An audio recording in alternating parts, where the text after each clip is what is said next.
সময় দর্শক, আসলে এই যে আমাদের উদীয়মান তরুণ উদ্যোক্তা বা প্রগতিশীল একটা উদ্যোক্তা বলা যায়, আমাদের ভাগ্নে জাসুদ কি সুন্দর একটা বাগান করেছে। আসলে আপনারা দেখুন, এই যে আপনার না দেখলে বুঝতে পারবেন না, গ্রামের মতো জায়গা এত সুন্দর যে হচ্ছে আপনার ফলের একটা সমারোহ, আপনার কমলার চাষ হবে আমরা ভাবতে পারিনি। তো এই ক্যামেরাম্যান দেখাচ্ছেন, এই যে কি সুন্দর কালার, কি সুন্দর কালার, আপনি দেখেন, না দেখলে বুঝতে পারবেন না।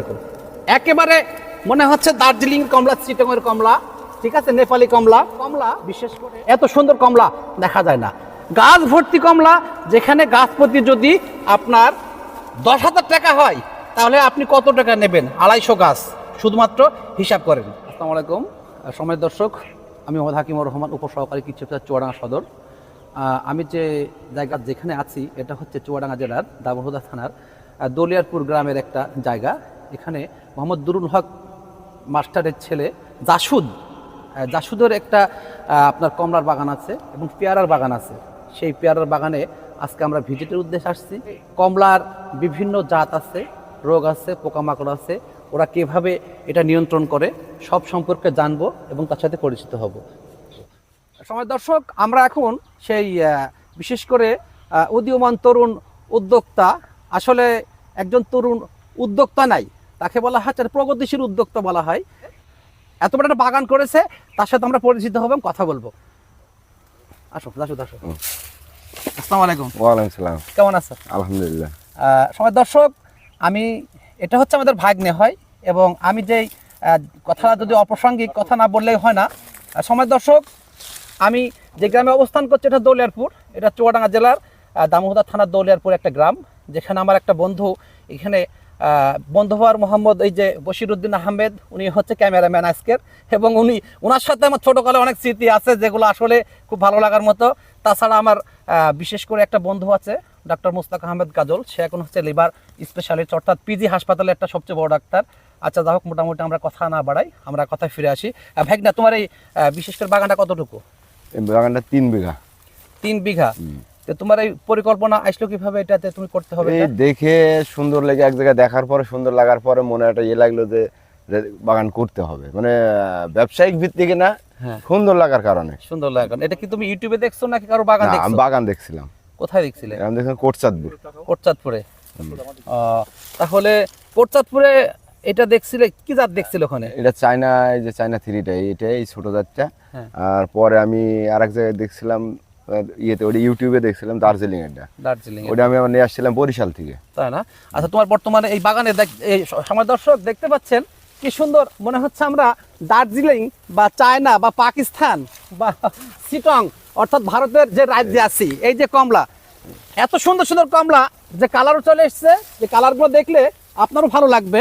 এখানে এই কালারগুলো খুবই সুন্দর, পালা দাগ। সম্মানিত দর্শক, আমরা এই যে কালেকশন করেছি, আপনারা দেখতে পাচ্ছেন যে কি সুন্দর কালার, একেবারে যেটা বলা হয় চায়না কমলা বা হচ্ছে আপনার চিটংয়ের কমলা, এবং বলা হয় যেটা হচ্ছে পাকিস্তানি কমলা বলা যায়। আসলে কমলার বিভিন্ন জাত আছে, জাত সম্পর্কে আমরা কিছু পরে বলবো। এখন আসলে আমরা কথা বলি যে এই কমলাগুলো তোমার এইভাবে কতটা গাছ আছে এখানে? 180টা আছে চায়না কমলা। মোট জমি কত? জমি আছে 3 বিঘা, তার মধ্যে দার্জিলিং আছে, হ্যাঁ, দিয়ে টোটালে 250 গাছ আছে। 250 গাছ। তার ভিতরে তোমার এই দার্জিলিং বা চায়না কমলা কোনটাতে মনে হয় কম্পারেটিভলি যে কোনটা ভালো মনে হয়? ভালো, দুইটাই ভালো। তার মধ্যে দার্জিলিংটা একটু খাওয়ার দিক থেকে বেশি স্বাদ, চায়নাটা মিষ্টি বেশি, কিন্তু একটু বিষই আছে বলে এই জন্য একটু কিন্তু দার্জিলিংটার কোনো বিষই নাই। দার্জিলিংটা বিচি নাই, এবং ধরাও যাবে না এটা দেশি না বিদেশি, তাই না? আচ্ছা, এবার হচ্ছে গত 4 বছর বয়স। 4 বছর। প্রথম লাগানো কতদিন পর তুমি প্রোডাকশন পেয়েছিলে? আমি প্রোডাকশন পেয়েছিলাম 2 বছরের মাথায়। 2 বছরের মাথায়। তখন তুমি কত টাকায় বিক্রি করছিলে? ওটা গতবার বিক্রি করছিলাম 1,60,000 টাকা। 1 লক্ষ প্রথম। আচ্ছা, গাছ প্রতি কতটা তোমার হয়েছিল ওখানে? ওখানে তো ওইভাবে তো সেটা সব গাছেতে এসেছিল না, কিছু কিছু গাছে আসছিল, তাই না? হ্যাঁ। এই বেডটা মূলত ওর 5 বছর, ওর মেন ধরন হলো 5 বছরে, যে এই যে বছর আসছে সামনে যে সিজন মার্চে, এইটা হলো ওর মেন ধরন। ও আচ্ছা, 5 বছর থেকে শুরু হবে ওর মেন যে ধরন, এটা 80 কেজি, 85 কেজি, 90 কেজি পর্যন্ত ফল লাগবে, মানে এক একটা গাছে। আচ্ছা, এবার তুমি কত মানে গাছপতি যে তোমার হচ্ছে কমলাগুলো হয়েছে কি সুন্দর, একেবারে মনে হচ্ছে যে পাকিস্তানি কমলা, হ্যাঁ, দার্জিলিং কমলা বা থাইওয়ান থাইটু কমলার মতো একেবারে। আমরা দর্শক খেয়ে দেখাবো এবং ওনার সাথে কথাগুলো শেষ করার পরে আমরা আপনাদের দেখাবো যে আসলে কতটা সুন্দর। আসলে বাংলাদেশে নাকি এই কমলা মালটা চাষ হয় না, বেদানা চাষ হয় না। কৃষি বিভাগের তরফ থেকে আমরা জানাচ্ছি, জাত সম্পর্কে আমরা কোনো গ্যারান্টি দিতে পারবো না, কিন্তু রোগ পোকামাকড়ের 100% গ্যারান্টি আমাদের কৃষি বিভাগ দেবে। এবং আসলে আমরা কথা বলি, ভাগ্নে এই তুমি যে বলছিলে যে গাছ প্রতি 80 কেজি বা 90 কেজি, তো এটা হচ্ছে কেজি কত পেয়েছো? এবারে বেচছিলাম 108 টাকা কেজি, মানে এভারেজ ধরো 100 টাকা কেজি। 100 টাকা কেজি। 100 টাকা কেজি। তাহলে একটা গাছে যদি তোমার হচ্ছে 80 কেজি বা 90 কেজি হয়, তাহলে কত টাকা হচ্ছে? মনে করো 2 মণ, তার 2 মানে মণ, 8,000 টাকা। 8,000 টাকা বা 8,500 টাকা। 8,500 টাকা। সময় দর্শক প্রায় 250 গাছ আছে। যদি প্রত্যেকটা গাছ প্রতি এই পরিমাণ পাওয়া যায়, তাহলে একটুকু উৎপাদন হয়, এটা কিন্তু আপনাদের দেখতে হবে। আসলে প্রত্যেকটা গাছে তো হয় না, প্রত্যেকটা গাছে তো হবে প্রত্যেকটা না। গাছে হয় না। সময় দর্শক আমরা যে এখানে এসেছি ওনার রোগ পোকামাকড় সম্পর্কে কিছু জানবো। আচ্ছা, রোগ সম্পর্কে তোমার কি? রোগ বলতে গেলে একটাই রোগ আছে, ওই যে যদি বীজটা ঠিক মতো দেওয়া হয় তাহলে হয় না, সে আর ওই যে হিঙা লাগা পোকা যেটা বলা হয়, হলুদ পোকা। পোকা, এই পোকাটাই ওই মোটামুটি সাইজ যখন মাঝারি টাইপের হবে তখন ওই পোকায় হিঙা লাগে, তাই না? ওই আর সেরকম আর জাব পোকা। জাব পোকাটাকে ই করতে পারলে আর কোনো সমস্যা নেই, তাই না? সময় দর্শক এখানে প্রায় 14টি রোগ এবং 18টি পোকায় সবচেয়ে কমলায় ক্ষতি করে থাকে কৃষি বিভাগের তথ্য অনুযায়ী আমরা পেয়ে থাকি। এবং হচ্ছে আমরা বিশেষ করে স্পেশালভাবে আমার চ্যানেলে হচ্ছে 14টি রোগের কথা এবং 18টি পোকার কথা আমি স্পেশালভাবে বলবো, আপনারা সেই ভিডিওগুলো দেখে নেবেন। আসুন আমরা ভাগ্নের সাথে আমাদের গাছে একটু লেবু দেখি। ভাগ্নে, লেবু দেখাও যে কি সুন্দর লেবু। সময় দর্শক মনে হচ্ছে যে আসলে খুবই সুন্দর।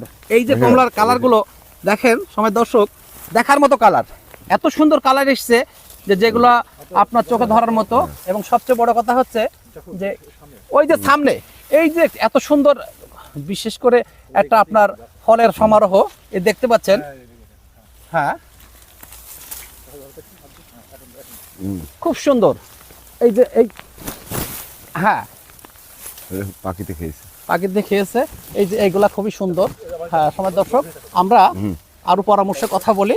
এবং এই যে দেখতে পাচ্ছেন কি সুন্দর কালার, এই কালারগুলো আসলেই বিশেষ করে মনোমুগ্ধকর এবং দৃষ্টিনন্দন এবং দুর্দান্ত একটা কালারগুলো চলে এসছে। এবং কালারগুলো খুবই ভালো, যেটা কমলার মতো কালার। সময় দর্শক আমরা আসলে এখন খেয়ে দেখাবো যে আসলে কমলাটা কতটুকু ভালো, মানে স্বাদ এসছে কিনা আমরা পরীক্ষা করে খেয়ে দেখবো। ভাগ্নে, এটা ভাঙা হয়েছে? বিসমিল্লাহির রহমানির রহিম। একটু পাশে দেন। সময় দর্শক আমি কমলা কিনছিলাম কালকে 200 টাকা কেজি। আমি মনে করি যে আপনার ওই কমলাটা হচ্ছে ভারতের কমলা। এবং ওই কমলাটা সম্ভবত ভারতের বিভিন্ন রাজ্য দেখে আসে, কখনো হচ্ছে আপনার সিটং থেকে আসে, কখনো হচ্ছে আপনার দার্জিলিং থেকে আসে, ওগুলা সেটা সরাসরি চলে আসে।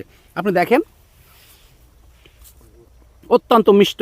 সবচেয়ে বড় কথা আপনি রস দেখেন, অনেকে হয়তো বিশ্বাস হবে না যে রসগুলো হয়তো নাও থাকতে পারে। এটা হচ্ছে দেখার মতো, খুবই সুন্দর। যাও মোটামুটি খুব ভালো লাগলো। রাখো এটা। সময় দর্শক আমরা সবই শুনলাম, তবে আমি বিশ্বাস করি বাংলা। আমরা পাশে একজন দর্শনার্থীর সাথে কথা বলবো, উনি এসেছিলেন এবং ওনার বাগান সম্পর্কে কেমন ধারণা, উনি তো এই গ্রামের ব্যক্তি, ওনাকে ডাকবো। আপনি একটু আসেন ভাই। আসসালামু আলাইকুম। ওয়ালাইকুম আসসালাম। ভালো আছেন? আলহামদুলিল্লাহ। সময় দর্শক আমি একজন দর্শনার্থী পেয়েছি, ওনার কাছে শুনবো যে কয় বছর আগে উনি দেখছে বাগানগুলো এবং কিভাবে বাগানগুলো ওই ব্যক্তি জাসুদ বিশেষ করে পরিচর্যা করে, এবং ওনার সম্পর্কে এই ভাইয়ের অভিব্যক্তি কি। আমরা তো প্রথম মনে করি বাগান হয়তো করছে, কি করবে, হ্যাঁ, এই বাগান কি হবে আচ্ছা, না হবে না, আমাদের এই মাটি থেকে এই ফল আসবে, আচ্ছা, বিভিন্ন চিন্তা ভাবনায় ছিলাম। আচ্ছা, তবে তো এবার এখন দেখছি গাছে খুব সুন্দর ফল আসছে, আজ 2 বছর থেকে এরা বেচা কেনা করছে, এইবার প্রচুর আসছে, এবার হয়তো ওরা খুব লাভবান হবে। তো এই ক্ষেত্রে দেখা যাচ্ছে বাগান করা অনেক লাভজনক। তা আপনি কি মনে করেন যে বাগান আসলে করা যায়, কমলার বাগান? প্রথম দিকে মনে করেছিলাম যে সব ফালতু, কিন্তু এখন তো মনে করছে হ্যাঁ এ চাষ করা যায়, চাষ করলে সে লাভবান হবে, লাভবান হবে ইনশাল্লাহ। আমার দর্শক, আসলে আমরা একজন দর্শনার্থীর কথা শুনলাম, উনি অত্যন্ত সুন্দরভাবে সুচারুভাবে ওই ব্যক্তি আসলে আমাদের সামনে আমাদের প্রকাশ করলো যে আসলে কমলা মালটা, বিশেষ করে হচ্ছে আপনার আনার, বেদেনা বা যেটা হলো ডালিম বলা হয়, এটা আপনার চাষ করুন, তবে কৃষি বিভাগের পরামর্শ থাকতে হবে, সেখানে মানে সুস্পষ্ট একটা চিকিৎসা থাকা লাগবে। কারণ সঠিক মতো চিকিৎসা না হলে যেমন রোগ বাগ পোকামাকড়ে আপনার আক্রমণ করবে, আসলে ওরা মোটামুটি চাষটা উঠে যাবে। কিন্তু আমরা সময় দর্শক, আমরা দর্শনার্থীর কথা শুনলাম, এবার ভাগ্নের গাছ, আর কিছু গাছ চলুন দেখি, যাকে বলা হয় কমলার রাজ্য। এই যে কি সুন্দর কমলা, এত সুন্দর কমলা দেখা যায় না, কি সুন্দর কমলা, খুবই সুন্দর। সময় দর্শক, আমরা একেবারে ভিডিও শেষের দিকে আমরা ভাগ্নে জাসুদের সাথে কথা বলবো যে আসলে ভাগ্নে, যে তুমি যে চাষ করছো, তোমার কি মনে হয় এটা কি ক্ষতি বা লাভ, এটা চাষিকে বলতে হবে? এক কথায় বলা যায় লাভজনক, লস নেই। লস নেই, কারণ হচ্ছে তুমি 4 বছর করেছো, হয়তো প্রোডাকশন প্রথমে আসেনি। প্রোডাকশন প্রথমে গতবার আসছিল, তারপরেও আরেকটা বিষয় আছে, 2 বছর তো এমনি এর ভিতরে যে কোনো ফসল তৈরি করা যায়। ও সময় দর্শক, তুমি কি কি করেছিলে? আমি পেঁপো গাছ লাগানো ছিল, একবার বেগুন করছি। হ্যাঁ, পেঁপো ও করছি। আচ্ছা, সময় দর্শক, আসলে উনি হচ্ছে এখানে বিশেষ করে রিলে ক্রপস বেগুন করা হয়েছে, আর কি করেছিল? পেঁপো করছিলাম। পেঁপে করছিল, পেঁপে, বেগুন, বিশেষ করে নিচে যে সবজি জাতীয় জিনিসগুলো সব কম বেশি করা যাবে, কারণ এখানে হাফ শ্যাডো প্লেস, অর্থাৎ অর্ধ ছায়াযুক্ত একটা জায়গা। এখানে ইচ্ছা করলে অনেক কিন্তু বিশেষ করে রিলে ক্রপ, যেটা হচ্ছে আপনার সাথী ফসল করা যায়। এই যে আমরা দেখতে পাচ্ছি সময় দর্শক, ওনার পেয়ারাও কিন্তু থাই ফাইভ অত্যন্ত একটা সুন্দর সুমিষ্ট একটা পেয়ারা, যেখানে আপনার কোনো রোগ বাগ হয় না, পোকামাকড় হয় না, এর পেয়ারা চাষও আছে, এবং সবকিছু মিলে বলা যায় একটা ভালো অবস্থান। ভালো সময় দর্শক, সবাই আপনারা বিশেষ করে যখন চাষ করবেন, বিশেষ জাত আছে, রোগ আছে, পোকামাকড় আছে, এগুলো আপনারা আগে জানবেন, কৃষি বিভাগের পরামর্শ নেবেন, এবং বিশেষ করে চাষ করতে হলে একটা মনস্তাত্ত্বিক জ্ঞান বের করবেন যে আসলে লাভ বা লস এটা দেখতে হবে আপনাকে। একটা চাষির সাথে আমরা কথা বললাম, প্রগতিশীল একটা চাষি, সেটা তরুণ উদ্যোক্তা, একটা সবচেয়ে ভালো চাষি, কোনো সন্দেহ নেই যে এই বয়সে, ওনার বয়স আমার থেকে 10 বছরের কম, আমাদের ভাগ্নে হয়, এত সুন্দর একটা বাগান গড়ে তুলেছেন, এবং হচ্ছে লাভজনক একটা ব্যবসা, কোনো সন্দেহ নেই। আচ্ছা, যা হোক, মোটামুটি সকলের সুস্বাস্থ্য এবং মঙ্গল কামনা করে আজকের মতো বিদায়। আসসালামু আলাইকুম।